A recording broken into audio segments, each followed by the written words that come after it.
18 октябрда саат 21:30 чамасында Бишкек шаарындагы Бөкөнбаев менен Абдрахманов көчөлөрүнүн кесилишинде жол кырсыгы катталган.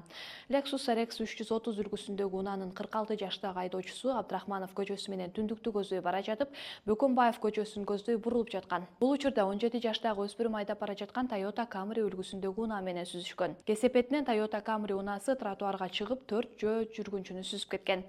Кырсыктын кесепетинен жөө жүргүнчүлөрдүн бири 2012-жылы туулган жаран окуя болгон жерде каза болгон. Бул факт катталып, кылмыш жаза кодексинин 312-беренесинин 3-бөлүгү боюнча кылмыш иши козголду.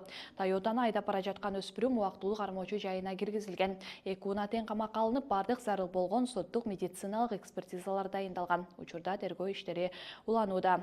Toyota Camry үлгүсүндөгү унааны айдап бара жаткан 17 жаштагы өспүрүмдүн айдоочулук күбөлүгү жок экени маалым болду.